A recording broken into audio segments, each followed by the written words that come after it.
Hello bachcho, let's see this question. The question says, in how many different ways a grandfather along with two of his grandson and four granddaughters can be seated in a line for a photograph so that he is always in the middle and two grandson are never adjacent to each other. Clear?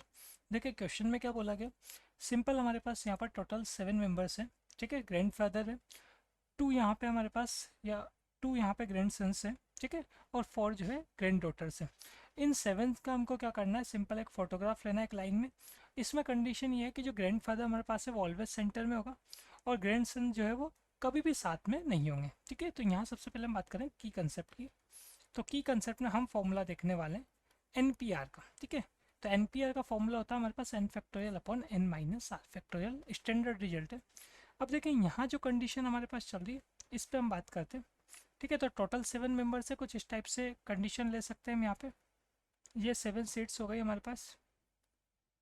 ठीक है, जिसमें से centre जो है वो किसके लिए है, सेंटर हमारे पास ग्रैंडफादर के लिए. ठीक है, तो इसको हम F से डिनोट कर लेते हैं. ये तो हो गया हमारे पास फिक्स ग्रैंडफादर का. ठीक है, ग्रैंडफादर के लिए F से डिनोट कर लेते हैं, ग्रैंडसन के लिए S से डिनोट कर लेंगे. ठीक है, अब देखो यहाँ हम बात करें ग्रैंडसन के लिए, तो ग्रैंडसन्स जो है हमारे पास वो साथ में नहीं होना चाहिए. ठीक है, तो क्या क्या कंडीशन है जिनमें वो साथ में हो सकते हैं, तो देखें.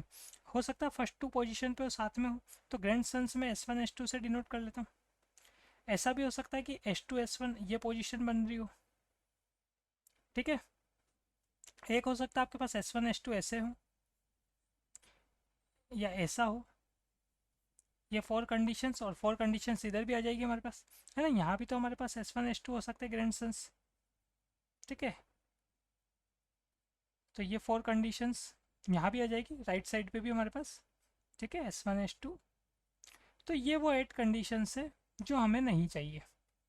क्लियर? सिंपल सी बात है, ये वो 8 कंडीशंस है जिनकी हमें यहाँ पर रिक्वायरमेंट नहीं है. क्लियर? अब देखें किस तरीके से हम यहाँ पर फाइनल रिजल्ट पे आते हैं. अब देखें आप क्या करेंगे यहाँ से सॉल्व करने के लिए. एक तो सबसे पहले हम बात कर लें जिसमें हमने केवल सेंटर में ग्रैंडफादर को फिक्स कर रखा है. ठीक है, उसके अलावा हम कोई कंडीशन यहाँ पर अप्लाई नहीं करते हैं. तो हमारे पास नंबर ऑफ वेज कितने होंगे, तो हमने नोट किया यहाँ पर number of ways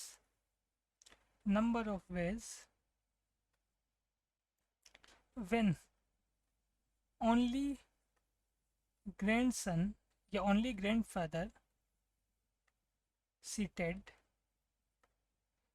in middle seat. अगर मिडिल सीट पे ग्रैंडफादर बैठे हुए हैं तो उस केस में हमारे पास टोटल नंबर ऑफ वेज कितने होंगे, तो 6 सीट्स है, 6 मेंबर है, तो 6 में से 6 को सेलेक्ट करना है, उनको अरेंज करना है. तो 6 पे 6 फॉर्मूला अप्लाई करेंगे हम, तो हमारे पास आ जाएगा यहाँ पर 6 फैक्टोरियल. क्लियर? लेकिन यहाँ हम बात करें, ये तो बात हो गई किसकी, जब हमने कोई भी कंडीशन या फिर ऐसा बोलें बस यहाँ पे हमने सेंटर में ग्रैंडसन को सेट किया या ग्रैंडफादर को सेट किया. अब हमारे पास ये भी तो कंडीशन है कि टू मेंबर्स है ना, टू ग्रैंडसन ऐसे हैं जो एक साथ नहीं होने चाहिए. तो ऐसे कितनी कंडीशन है, 8 कंडीशन है. तो अब आते हैं हम यहाँ पे रिक्वायर्ड नंबर पे. तो रिक्वायर्ड नंबर कैसा आएगा देखें. ये जो टोटल आपके पास 6 फैक्टोरियल है इसमें से आपको माइनस करना होगा किन कंडीशंस को जो आपकी रिक्वायरमेंट नहीं है. तो 8 कंडीशंस ऐसी है ना, जिसमें दोनों ग्रैंडसन कहाँ पे साथ में है.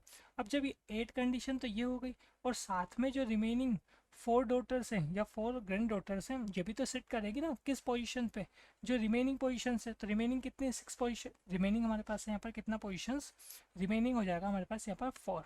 तो 4 में से 4 पे ही हम क्या कर रहे हैं, ग्रैंड डॉटर्स को सेलेक्ट कर रहे हैं और उनको अरेंज भी कर रहे हैं. तो 4 हो गया हमारे पास ये. तो इसको सॉल्व कर लेते हैं.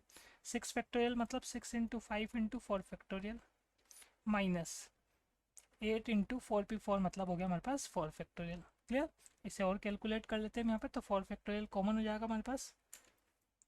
तो 4 फैक्टोरियल कॉमन, 6 इंटू 5 हो जाएगा 30 माइनस 8. तो 4 फैक्टोरियल हमारे पास होगा यहाँ पे. अगर सॉल्व करेंगे इसको तो 24, 30 माइनस 8 सॉल्व करेंगे तो ये जाएगा हमारे पास 22. क्लियर? तो इसको हम सॉल्व करेंगे तो ये बन जाएगा हमारे पास यहाँ पर 528.